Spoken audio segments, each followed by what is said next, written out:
All right, Coach. Last year, your first year, not quite as successful as you maybe would have liked, but you've had a whole off season to adjust.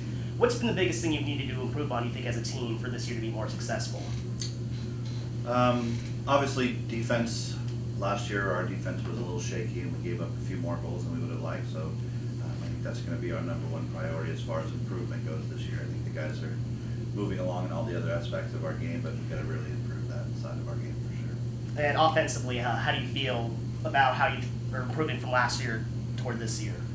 You know, it's a different situation. Last year it was a little easier for us because we could rely on Zach. Zach scored a lot of goals for us and made things, gave us a little bit of a cushion, I guess, in that aspect of our game. This year we're going to have to be a little bit sharper and do things together as a group and find ways to make up for that. But I think we have a couple of guys that are showing very well, and they may step up, and who knows, maybe we'll have a new Zach this year.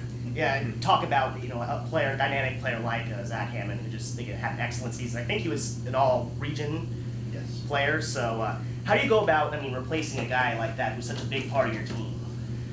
I don't know that that's ever possible. The Miami Heat are probably trying to figure out how they're going to replace LeBron James. If you ask the coach there how he's going to replace LeBron James, that it was going to be a really short conversation.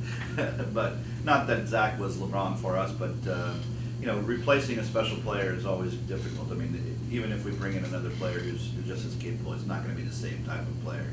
So we have a few guys that are doing very well.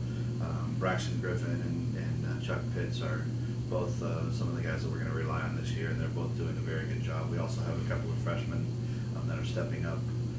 Johan Muliati and Allen are both doing some great stuff for us on the offensive side. So we have some options up there. We have a lot of depth this year, where I think last year we relied on Zach a little too much. Now, just lost my question. Recruiting-wise, newcomers that you feel, you mentioned those two freshmen, are there any other newcomers you feel will make a difference right away? Yeah, we have a JC transfer from Arizona. Luke Bunchback is stepping in and doing very well. He'll probably play a lot of minutes for us this year. We have a couple other guys that are showing very well. Cameron Spencer from Sacramento is playing very well so far, and we have 10 new players, so it's a lot of new faces, about a third of our team. So all of them we feel are potentially very important players for us in the future, but they're all showing very well in the short term as well, which is going to make our decisions very difficult when it comes time to put players on the field, but it's a good problem to have.